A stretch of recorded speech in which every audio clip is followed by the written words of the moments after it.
8장입니다. 사무엘상 8장 1절로 9절까지의 말씀을 다 함께 교독합니다.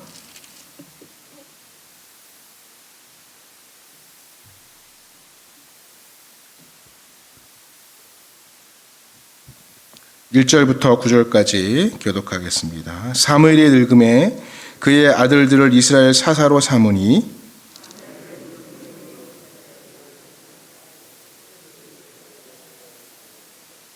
그의 아들들이 자기 아버지의 행위를 따르지 아니하고 이익을 따라 뇌물을 받고 판결을 굽게 하니라.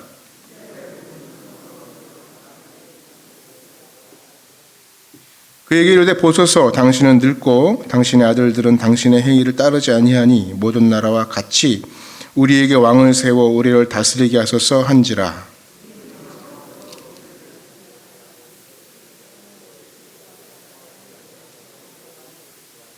여호와께서 사무엘에게 이르시되 백성이 내게 한 말을 다 들으라. 이는 그들이 너를 버림이 아니요 나를 버려 자기들의 왕이 되지 못하게 하매니라.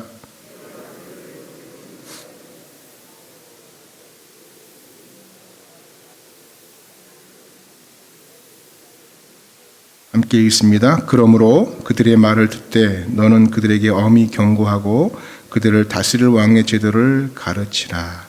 아멘. 할렐루야. 우리 예전에 했던 인사 한번 해볼까요? 이쁜 것이 죄라면 당신은 사형감입니다. 인사하겠습니다. 네. 이뻐 죽겠습니다. 네. 오늘 본문은 이스라엘 백성이 왕을 달라 구한 이야기입니다. 오늘 큐티의 본문이기도 하죠. 오늘 주일 큐티의 본문이기도 합니다. 사무엘이 늙었습니다. 그의 아들 요엘과 아비야를 사사로 삼았다고 성경은 기록합니다. 그들을 왜 사사로 삼았는가? 차기 대권으로 물려주려고 했는가? 그렇게 생각할 수 있는데 그것까지 생각할 필요는 없을 것 같아요. 그들이 맡은 지역이 이제 브엘세바 지역인데 이스라엘의 중심지가 아니라 변방이거든요. 그러니까 사무엘이 노쇠하였고 나이 들어서 어떻게 보면 대리인 성격으로 자기의 역할을 아들들에게 맡겨준 거죠. 그래서 자기가 가지 못하는 그곳에 가서 그쪽 일들을 관장하도록 맡긴 것이었습니다. 그런데 문제가 일어나죠. 아들들이 문제를 일으킵니다. 뇌물을 받고 판결을 거짓되게 해버린 거죠. 얼마나 원통하겠습니까? 이 당사자들은 거의 분노할 일이죠. 그러니까 지역이 민심이 들끓기 시작했어요. 지역 민심 이반이 생기기 시작했습니다. 그런 소문이 막 들리기 시작합니다. 그래서 심지어 이스라엘의 모든 장로들이 다 모여서 회의하기 시작했어요. 그리고 사무엘에게 왔죠.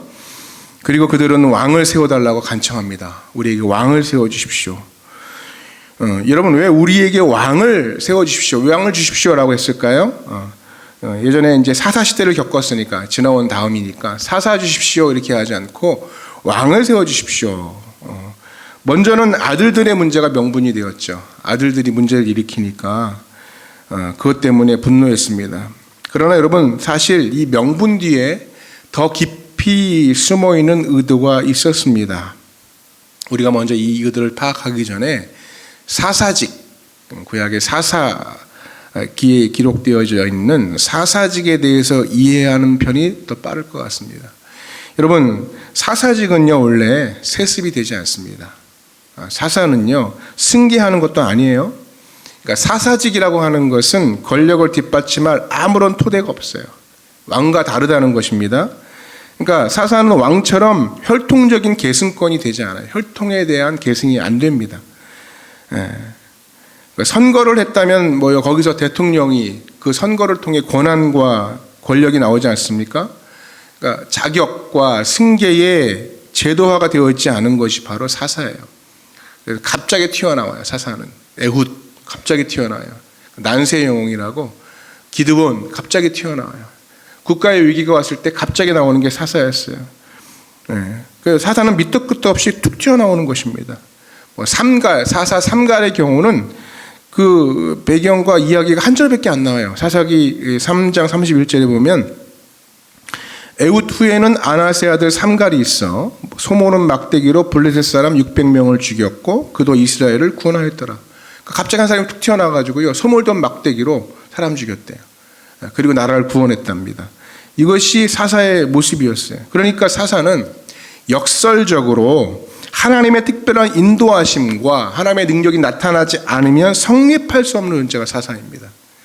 그러니까 내가 이스라엘의 사사입니다 하고 했을 때 사람들이 그렇구나 할 수 있는, 납득할 수 있는 무언가가 있어야 돼요. 어떤 특별한 능력이나 하나님이 세우셨다는 증거나 아니면 납득할 만한 상황들이 주어져야 사사로 인정받습니다. 그러니까 지금 사사가 필요하다고 해서, 또는 내가 아들을 세워야 되겠다고 해서 사람들 마음대로 의도적으로 세울 수가 없는 존재라는 거죠. 그러니까 사사는 특별한 존재로서 오로지 하나님의 인도대로 세워지는 것이었습니다. 여러분, 이게 참 좋을 것 같은데요. 사실은 이스라엘 백성에게는 불편하고 불안하게 느껴졌다는 것이에요. 왜 그랬을까요?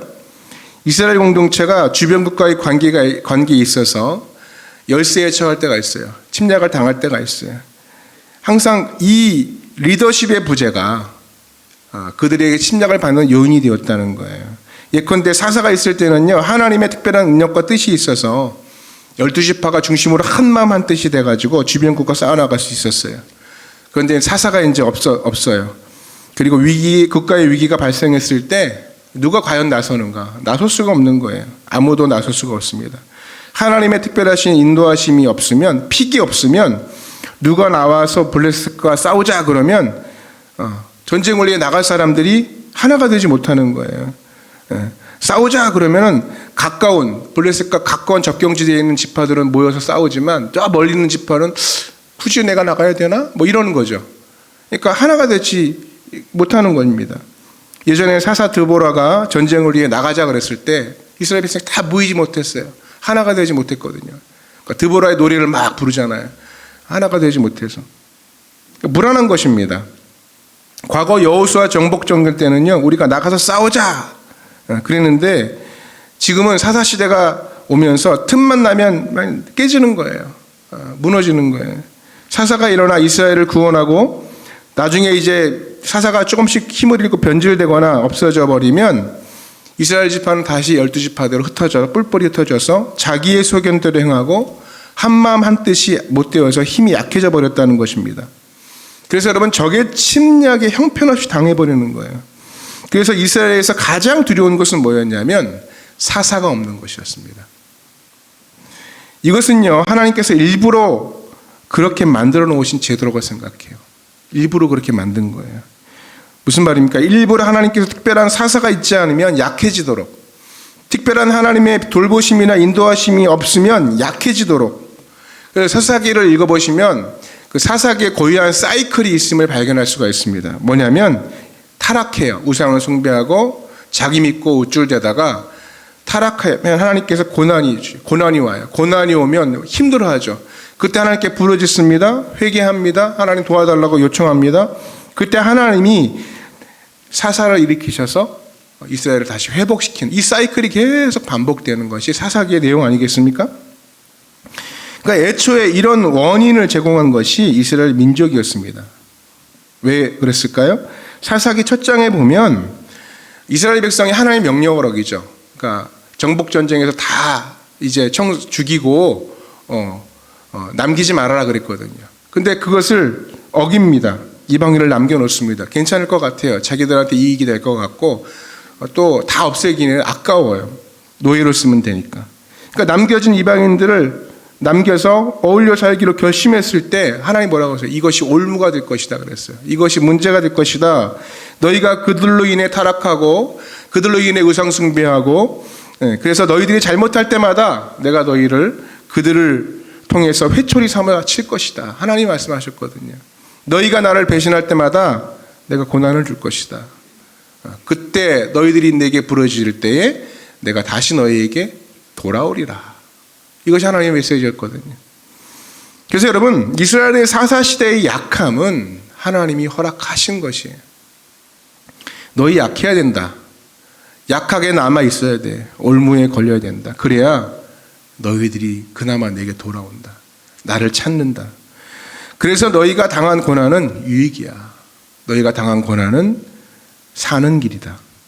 하나님의 특별하신 인도하심이었으면 약할 수밖에 없는 제도를 만들어 두신 거예요. 그로 인해 이스라엘을 끊임없이 회개와 갱신의 자리로 초청하시고 돌아오게 하려는 것이었습니다. 여러분, 그런데 이런 상황에서 사무엘에게 그들이 와서 얘기하는 거예요. 우리에게 왕을 주십시오. 왕을 주십시오. 그러니까 이 왕을 달라는 진짜 의도가 뭘까? 여러분, 표면적으로는 사무엘의 나이가 많으니까 아들들이 막 난장을 치고 비리로 막 명분을 찾게 되었잖아요. 비난하지만 실제 숨어있는 그 의도는 다른 곳에 있었다는 것입니다. 좋은 사사를 주십시오가 아니라 왕을 주십시오. 그러니까 의도 속에 뭐가 숨겨있냐면 나쁜 왕이라도 좋으니까 왕을 주십시오. 그들이 생각하는 왕정제도의 메리트가 뭘까요? 첫 번째 왕이 세워졌어요. 정말 현군이고 정말 탁월한 왕이에요. 좋은 왕이에요. 근데 그대로 그 좋은 왕으로 대대로 이어질까요, 여러분? 그것이 그 다음 왕이 또 대대로 좋은 왕이 될까요? 쉽지 않죠. 그럴 가능성이 없는 것이 많습니다. 오히려 그렇지 않을 확률이 높습니다. 이번 때의 성군인 왕이라도 다음 때에 착하고 능력 있는 왕이라는 보장이 없어요. 우리가 뭘 보면 알 수 있습니까? 성경 구약의 열왕기서를 보면 알 수 있어요. 열왕기서를 쭉 읽다 보면은 제대로 되먹은 왕이 없어요. 다 난리가 아닙니다. 그러니까 나라가 왕을 더해 갈수록 기울어져 가지 않습니까? 막 분열되고 망해가는 거예요. 오히려 어떻게 보면 이 사사야말로 애매한 사사 좀 있었긴 하지만 그래도 하나님이 부르셨기에 착한 지도자로서 위대한 지도자들이 있었다는 거예요. 그런데 왕정제도를 그들이 왜 구했을까 생각해 보면 어쨌든 그런 거예요. 착하든 악하든 왕은 쭉 이어지니까. 어쨌든 이스라엘을 한 세력으로 묶어주니까요. 그런데 이 사사제도는요, 하나님 부르시로 인도하셔서 힘있게 뭐 이렇게 다스릴 수 있을지언정 이제 그 위기를 다 버티고 나고 벗어나고 나면 이 사사가 타락하고 약해지면 이스라엘 나라가 기준 없이 형편없이 무너진다는 거예요. 그래서 더 이상 버틸 힘이 자기들이 어떻게 할 수 있는 힘이 없어져 버리는 거죠. 근데 왕정제도는 뭐냐면 왕 하나 세워놓으면 그것이 일단 대대손손 이어지잖아요. 어쨌든 이어집니다. 그러니까 시스템화 되어지는 거예요. 그러면 그들이 타락했을 때도 그들이 약했을 때도 일단은 이스라엘을 묶어줄 수 있는 리더십이 있는 것입니다. 그러니까 사사 시대에 임했던 특별한 하나님의 엄청난 은혜, 하나님의 개입이 없이도 주변국하고 어쨌든 정치적으로 해볼 수 있다는 거예요. 해볼 수 있다. 그래서 그들은 왕을 구했던 것입니다. 오늘 본문의 5절 말씀을 보면 그들이 어떻게 구합니까? 5절 말씀. 그에게 이르되 보소서 당신은 늙고 당신의 아들들은 당신의 행위를 따르지 아니하니 모든 나라와 같이 우리에게 왕을 세워 우리를 다스리게 하소서 한지라. 여러분, 여기서 눈여겨볼 부분이 있어요. 다른 나라들과 똑같이라는 분이에요. 다른 나라들과 똑같이.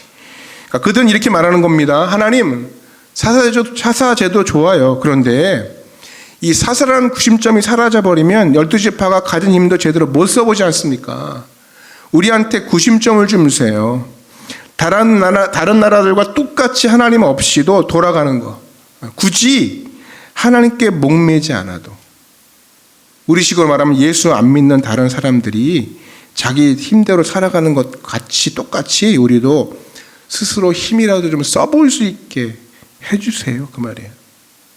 하나님의 특별한 은혜가 임하지 않아도 하나님이 없어도 살 수 있는 삶, 그런 삶 우리도 살게 해주세요. 그러니까 사무엘이 뭐라고 그래? 경고하잖아요. 너희들 왕 세워주면 어떻게 되는 줄 알아? 왕이 결코 좋은 거 아니야. 너희들이 왕을 섬겨야 하고 너희들이 피곤해하고 고단해져. 그것이 뭐예요? 오늘 본문에 읽지는 않았지만 11절 이하의 내용입니다. 쭉 이야기합니다. 경고해요. 근데 이런 경고에도 그들은 뭐라고 그래요? 그래요. 우리 순진하지 않아요. 다 알고 있습니다.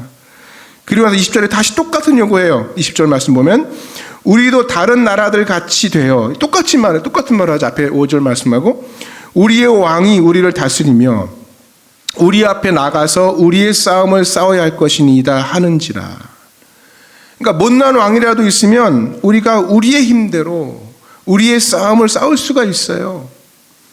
그러니까 기존 사사제도는 하나님의 은혜가 없으면 자기들 스스로 가진 힘마저도 제대로 못 쓰게 되고 다 묶어놓았는데, 이 왕정제도라는 것이 뭐냐면 못난 왕이 있어도 우리가 가진 힘을 좀 써볼 수 있지 않습니까? 라는 거예요. 하나님의 특별하신 은혜 없이도 우리는 버틸 수 있잖아요. 차라리 그걸 선택하겠다는 것입니다. 하나님 있으면 흥하고 하나님 없으면 망하는 그런 사사제도가 아니라 어찌됐든 중간은 가고 싶어요. 우리 힘대로 버틸 수 있는 그런 인생 허락해 주십시오. 여러분, 그래서 본문에 이스라엘 백성들은요, 사무엘을 비난하고 아들들을 비난하면서 무엇으로 대신하고 있어요?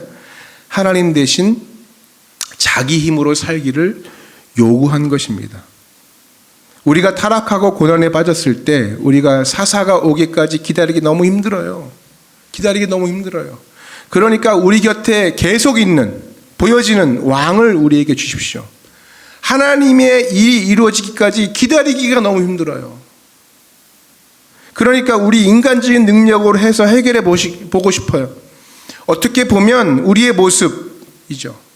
하나님의 때를 기다리고 하나님의 인도하심, 하나님의 은혜를 구하기에 너무 길고 힘들어서 얼른 내 힘으로 극복해 보려는 우리의 모습.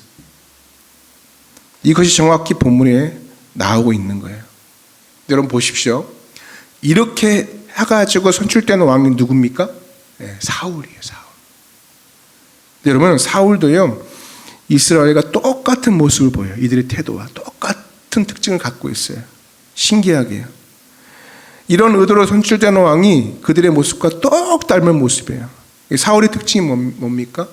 하나님의 능력이 떠나도 자기 힘대로 뭔가 해버리는 왕이 사울이에요. 그러니까 전쟁 전에 이제 우리가 초기에 이 에피소드를 알지 않습니까? 전쟁 전에 제사를 드리고 나가야 돼요. 사무엘이 늦잖아요. 늦으니까 기다려야 되는데 기다리지 않고 늦어지니까 내 힘으로 대신해 버리잖아요. 내가 제사 드려버리는 거예요. 나중에 하나님이 이제 너무 분노하셔가지고 사울한테 선언하시잖아요. 너 이제 끝이다. 내가 다른 왕 세울 거야. 너 끝났어. 그렇게 종말에 대한 이야기를 했으면 하나님이 너를 떠날 것이다 경고하면은 그 말을 듣고 회개하거나 엎드려서 그렇습니다 하고 수긍하고 그 자리를 물러나야 되는데 끝까지 권력 놓지 않고요. 가만히 보니까 다윗이 내 권력을 이을 것 같으니까 어떻게 해요? 다윗 죽이려고 쫓아다니면서 인생 낭비해요. 분노하면서 계속 쫓아다니면서. 그러니까 자기 힘으로 이걸 지키려고 하는 인생이라는 거예요. 계속 쟤 죽이면 내가 계속 왕이 될 수 있겠지. 붙들고 놓지 않는 것이. 본문에서 왕을 요구하는 이들과 정확히 어울리는 왕이에요. 하나님의 능력이 떠나도 가능한 삶. 바로 이들이 원했던 삶이라는 것입니다. 그래서 내 삶을 여러분 구조적으로 하나님 없이도 잘 살 수 있는 구조로 우리 인생을 세팅하면은요, 안 되는 거예요.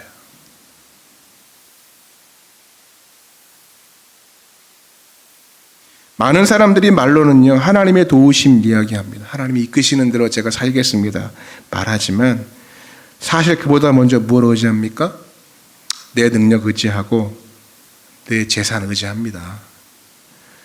하나님이 내게 허락하신 통장 잔고가 나의 의지이고, 하나님이 내게 허락하신 그 직장이 나의 의지이고, 하나님이 허락하신 그나마 있는 건강이 내 의지라고요.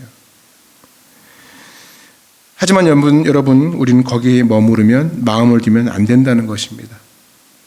하나님 말고 다른 대안, 하나님 말고 다른 대안, 그거야말로 성 쌓는 인생이고 탑 쌓는 인생이에요. 창세기에 보면 성 쌓는 인생이 있어요. 탑 쌓는 인생이 있어요. 뭐예요? 우리 힘으로 해보자는 거잖아요. 하나님 없이도 우리 힘으로 해보자.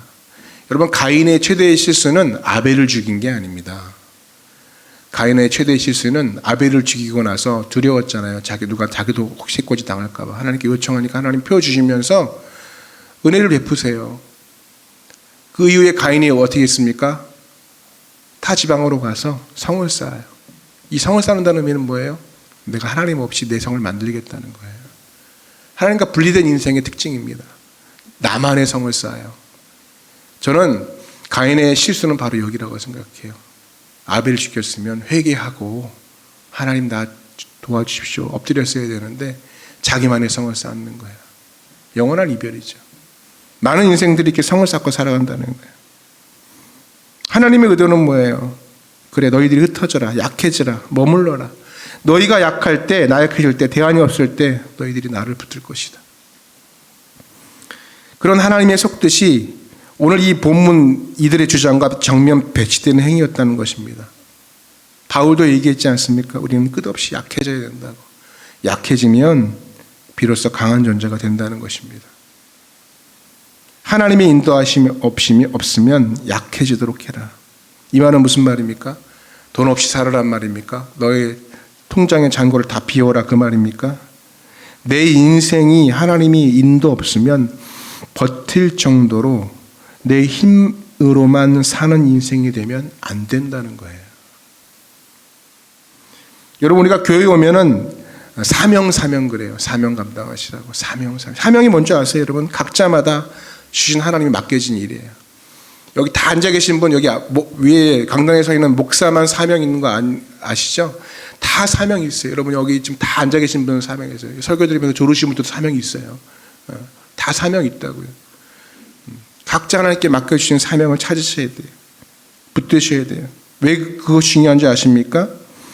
여러분, 각자마다 주신 이 하나님이 맡기신 일인데, 근데 이 사명이 결코 쉽지가 않습니다. 제가 평생 사역하면서 난 사명이 정말 쉬웠어요 하시는 분 한 번도 못 들었어요. 너무 거의 껌이던데요, 사명이. 이런 분은 없었어요. 되게 다 사명 너무 힘들다고 그랬어요. 하나님이 그렇게 만들어 놓으셨습니다. 여러분, 그렇게 되면 누구를 의지해요? 사명 붙으면 누구를 의지해요? 누구에게 더 나아갑니까? 하나님이죠. 그러기에 사명을 향해 나아가는 삶은요, 계속 하나님의 능력이 필요해서 하나님의 능력을 구하고 그 계획 향해 나아가니까 썩지 않아요. 여러분, 흐르는 물이 썩지 않아요. 그죠? 사명으로 흐르는 신앙은 썩지 않아요. 이걸 다르게 이야기하면요, 우리 능력 이상의 삶을 살게 되면, 우리 능력 이상의 비전을 바라보게 되면 계속 우리는 어디에 있냐면 약한 중에 있을 수 있는 거예요. 약한 중에. 약함 가운데. 그런데 우리의 능력에 맞게, 그래, 여기가 안전하지, 여기가 편한 것이지 라고 계속 괜찮아요 하고 있으면 그때부터 하나님을 찾을 필요가 없는 것입니다. 하지만 우리가 우리 능력에 벅찬 곳, 그것이 하나님을 경험하는 현장이 되는 거예요. 벅찬 곳, 그것이 나를 싱싱하게 만든다는 것입니다. 그래서 하나님의 특별한 인도가 없으면 성립이 불가능한 삶, 그것이 성도의 삶이에요. 하나님이 있어야만 하는 삶, 그것이 우리가 붙들어야 될 삶이라는 거예요.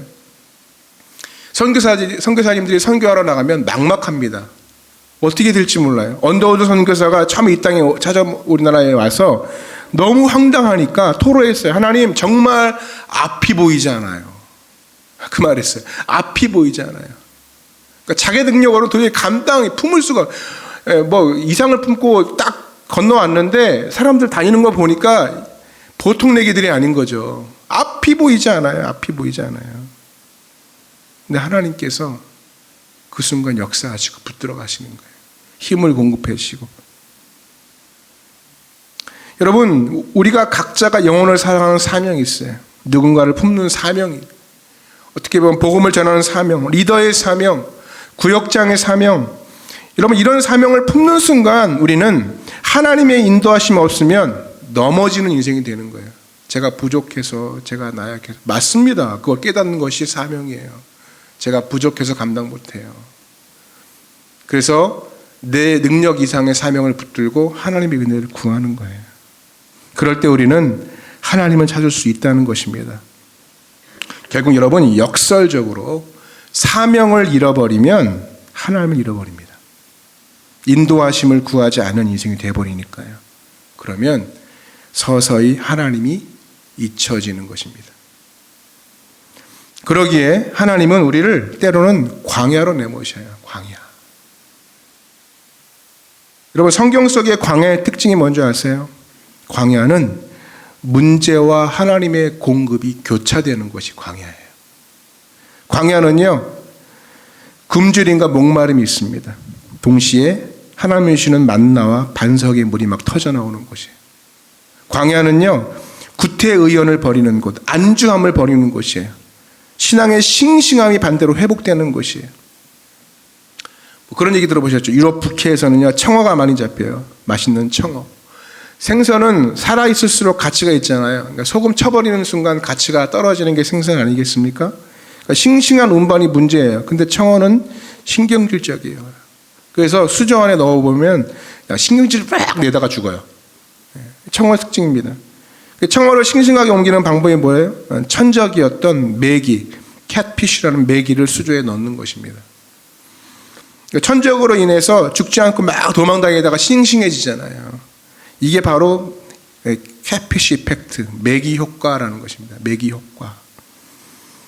이스라엘 백성이 출애굽합니다. 이 출애굽하게 되는 계기가 뭐예요? 바로 왕 때문에. 그러니까 이스라엘에게는요, 애굽 왕 바로가 그들의 인생의 매기 역할이었어요. 괴롭히는 애굽 관리자가 인생의 매기였어요. 이스라엘을 추적하는 그 군대가 그들에게는 인생의 매기였습니다. 요즘 과거로부터 지금 중국이 한국 대기가 심각하죠. 한한령이라고 해서 한류 금지령으로 보복했어요. 그 2016년부터 노골화되었거든요. 그러니까 K 문화를 축출하겠다는 거예요. 그래서 영화, 드라마, 음악, 화장품 이런 걸 다 축출했습니다. 힘들었을까요? 예, 엄청 힘들었답니다. 엄청 고생했대요. 그런데 여러분 지금 7년이 지났잖아요. 오히려 여러분 편안한 중국 시장을 뛰어넘어서 세계적인 것이 다 되었대요. 영화, 드라마, 음악의 가치와 영역이 4배 이상 성장을 해버렸습니다. 오징어 게임, 기생충, 요즘 더글로리, BTS가 나왔죠. 그래서 중국은요, 우리에게 있어서 뭐예요? 매기 역할을 한 거예요. 오히려 싱싱해졌습니다. 그게 매기 효과입니다. 그게 여러분 광야의 은혜입니다. 그런데 가나안 땅에 들어서는 순간 이 광야의 은혜가 약화가 되었어요. 왜요? 이제는 내가 해보겠다고 했기 때문에. 오늘 본문의 이야기는 여러분 단순히 사무엘을 늙었으니까 또 그들 아들들은 못 믿어오니까 그러니까 왕 주세요 하는 이야기가 아닙니다. 하나님의 특별하신 인도가 없으면 망하는 게 사사제도의 의미였어요. 하나님 없으면 망하니까 그 고난 와중에 하나님을 찾으라는 것. 그것이 바로 이 사사제도의 의미였다는 것입니다. 그나마 이스라엘이 망하지 않고 싱싱해지는 길. 그런데 그들은 더 이상 그러고 싶지 않았다는 것입니다. 그냥 고민 없이 좀 쉽게 살게 해주세요. 남들처럼 좀 그렇게 살게 해주세요. 이 세상 사람들 다 그러고 올망졸망 잘 살잖아요. 하나님 없이도. 우리도 그러고 싶어요. 그러한 고백이 담겨있는 왕정제도를 요청했던 것입니다. 여러분 말씀을 정리하면서 여기서 또 우리의 모습 볼 수 있지 않습니까? 에이 무슨 사명이 뭐야. 사명이 무슨 의미가 있어. 그냥 잘 인생 간사하고 살다가 내 뜻대로 내 힘대로 적당히 살다가 가면 되지. 그게 내 인생이지 뭐. 여러분 그런 성도의 모습이 오늘 본문의 성도의 모습과 일치하다는 것입니다. 그래서 여러분 우리는 이러한 시스템을 떠나야 됩니다. 하나님 없이는 성립 불가능한 인생. 하나님 없이는 도저히 버틸 수 없는 인생. 하나님 주신 특별한 은혜로만 살아갈 수 있는 인생. 그런 사명의 자리. 그런 사명의 꿈과 비전. 그래서 오늘 제목대로 하나님 없어도 되는 삶이 아니라 하나님 있어야 하는 삶. 하나님이 필요한 삶. 하나님을 목말라하는 삶으로 나아가는 여러분 되시기를 주님의 이름으로 축원합니다. 우리 말씀 기억하고 함께 찬양하도록 할까요?